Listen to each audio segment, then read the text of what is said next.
Hello, I'm Dr. Jessica Ash, and today's video is for parents and children in China. You are all victims of an overarching, looming exam called the Gaokao.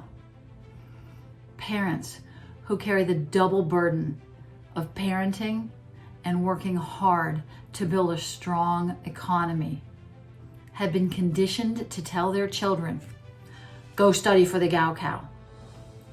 Those children sit for hours in their room, piles of books, not really knowing which to open or how to teach themselves, paralyzed by fear. Then those children get to go to school and sit for more hours while being lectured at. And whatever brilliance is inside of you gets squished further deep down. It instills insecurity. You can't really know what you're good at if you get lectured at all the time. But there is hope in the form of a different kind of education. First, I want to thank Sir Ken Robinson for giving me structure today to this speech. And please, I'm very interested in your comments and your concerns, so type them in the chat below. Be sure to follow me on YouTube, Facebook, and Instagram, and click the like button or the bell button for more videos. So there are three things we know about intelligence. First is it's diverse. I was going to be a medical doctor, and I went off to college and promptly got an F in calculus and a D in physics. I wasted a lot of time and money with those two classes because I wasn't really good at them and I didn't really like them. I hear a lot of students who want to major in finance. They'll say, "I want to major in finance, but I hate math." We all struggle through one or two courses in college. That's normal. But it's not possible to hate your major. You'll never finish. You have to have an affinity for the main topic you study for 4 years. The second thing, intelligence is dynamic. We have to use our eyes, our nose to smell that wonderful Chinese food, our hands to figure out what to do with it. 3-year-olds learn by building a castle out of blocks or whatever, and then usually it's the 3-year-old brother who kicks it down, and then they start all over again. You have to actually do it. So I put my son in all kinds of different activities, hoping to find what he was good at and what he liked. I put him in soccer, and every single time he was on the soccer field, he ran in the wrong direction. Every time. We learned that he wasn't good at soccer, but he was good at running. And so he joined the running team, and that was it. Parents, find an array of activities for your children to try. And if they fail, say, "Hallelujah, we found something you're not good at." Make fun of it. I used to think that parenting was as easy as finding your sport for your child. When I was 4, I used to bounce off of my head all over the house. I'm sure I drove my mother crazy. And then one day I saw gymnastics on TV. And I said, Mom, that's it. That's me. That's what I do." She took me to a gym, and I stayed there for 12 years. I loved every minute of it. So when I was taking my kids to an array of activities, I took them to Mozart's Die Zauberflöte, or the Magic Flute. My daughter, at age 4, came out singing the aria from the Queen of the Night. You don't want me to sing. My son didn't want her to sing either. He's covering his ears saying, "Mom, make her stop." But she wouldn't stop. My first thought was, that's not a sport. But I found a choir for her, and she sang happily until she was in middle school. So you never know what they're gonna like. But parents, let your children explore a bunch of different activities. Deliberately let them play actively. Throwing rocks in a creek, not their cousin, or climbing a tree. Whatever it is, let them do. My son learned physics by building a perpetual motion machine out of junk in our garage. Old pipe, old ping pong ball, an old tennis racket. He got an A in every physics class in college, and he is now an engineer. Don't force your children to read. Instead, instill a love of learning and curiosity. How do you do that? Read with them, actively. Make characters come to life from books. If you're traveling, tell stories or listen to audiobooks. Help your children learn to cope with their emotions. How do you do that? Look for sadness in their eyes and just hug them. I'm always amazed by parents who just keep screaming, "Get up!" at like 6:30 in the morning. They'll do it 3, 4 times over the course of 15 minutes. Instead, when you wake them up for school, light incense and let the pleasant aroma start to wake them up. Cover their eyes with a damp, warm washcloth and sing to them in a lullaby. This method takes less time and certainly makes for a better start for the day. Teenagers are on a road to independence. Instill in them the idea that there is no freedom without responsibility. If you have earned enough money to be well off, congratulations. You've done a wonderful job. You've made a huge accomplishment, and you don't want your children to want for anything. Let them want. Let them learn to earn things. I have a saying that was very unpopular with the other moms. I want my daughter to fall down 2 steps. And the other mothers were horrified.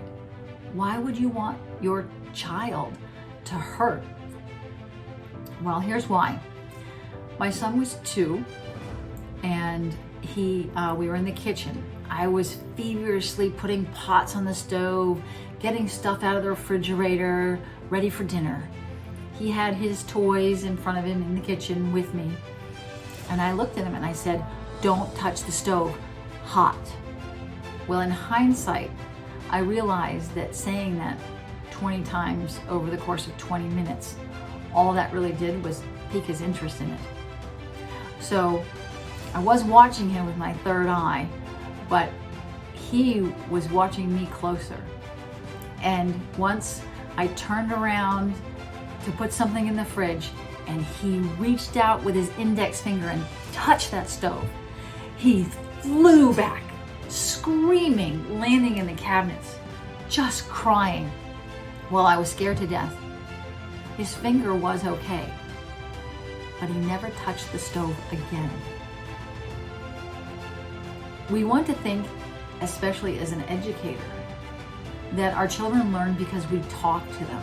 Blah, blah, blah. Don't do this, don't do that. But they don't. Reality is we learn from experience. So back to my daughter. She was 1, and I was gingerly helping her every day up and down the staircase, trying to teach her to safely climb that mountain and safely descend that mountain. And I could see her fear when she would stare at this from the top of the stairs down. She didn't have confidence. And so we kept at it. Time went by. And one day we were going down the steps, and at the step that was 2 from the bottom, she pulled her hand out from under mine, promptly went splat on the tile at the bottom of the steps, screaming. She was okay, but from then on, she wasn't afraid of the steps, and neither was I. I could see her confidence. I could see her skills develop. So we learn by doing. Learning is dynamic. let your children experience the world. If you are so inclined to buy your child a luxury car, please let them earn it. 15, 16, 17, and 18-year-olds, they're gonna get in a fender bender as they learn how to drive. There is no shame in buying them a cheap first car. In fact, that's intelligent. Tell them instead, when they graduate from college, I'll buy you a Maserati or a Porsche or whatever. The third thing we know about intelligence is that it's specific. I was never gonna be a medical doctor. I'm quite naturally a linguist. I want to try to tell you not to force your child into being a financial analyst, because we as humans don't work that way. But I have to confess, I'm a hypocrite. My daughter desperately wanted to major in English. I have no idea why. In the US, we all believe that that major will not lead to financial reward. Her father and I are trying to make her major in IT. We are all torn today between choosing a future based on interest or financial reward. We can't survive on, I'm interested in it. So my daughter's father and I finally chose a major that combines my daughter's inexhaustible ability to combine words into powerful stories with the skills necessary to become a digital media content creator. Intelligence is specific, and we can combine it with skills necessary to compete in the modern technological era. So, diverse, dynamic, and specific intelligence is. For teenagers budding on independence, who are all now mad at me for telling their parents not to buy them a Porsche, sorry for that. But it's not too late. In fact, the planet is more your generation's than it is mine. What do you want that world to look like? Find that brilliance that is somewhere deep squashed inside of you. Let it expand. Fill the world. Choose a school where you can learn dynamically by doing. Tell your parents what you want to try to do. Now, if you love to play video games, the idea that you're going to earn millions of dollars by getting on a team is kind of like me saying I'm going to become a basketball star. You're going to need a plan B. So if you want to learn to make video games, you have to love computing and math and dedicate yourself to it. If you find that you're unable to dedicate yourself to that or anything else, that's okay. Find something that you do love. But the key is you do actually have to dedicate yourself to learning something. It's not enough to say, I want to learn to speak English really well. I can teach you, but I can't learn it for you. You have to dedicate yourself to something and become really good at it.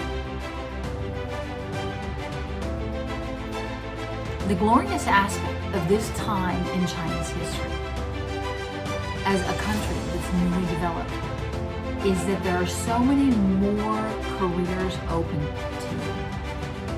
I would never tell someone in the US to major in psychology, because reality is we have enough psychologists. But in China, that field is going to skyrocket, along with art businesses, because we know newly developed nations they develop art businesses.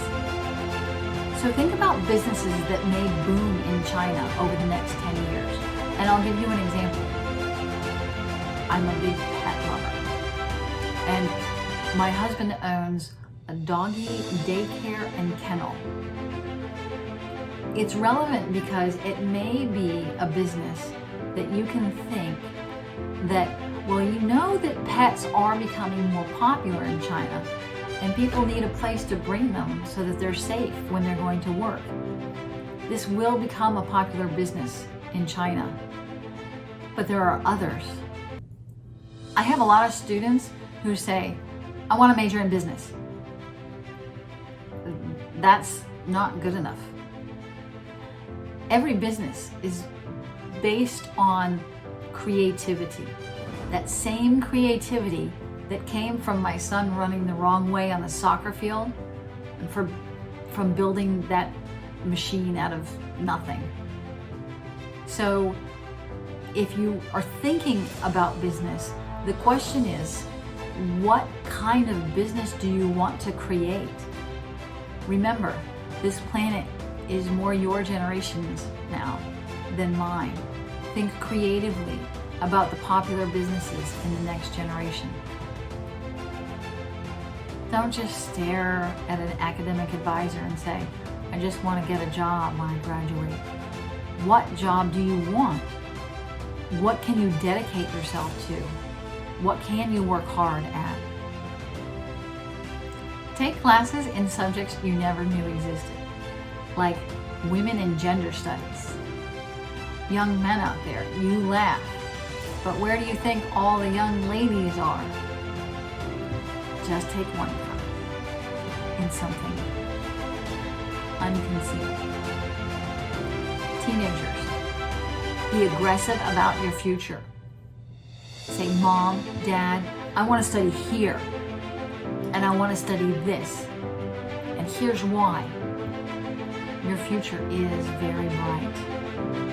Find your specific, dynamic brilliance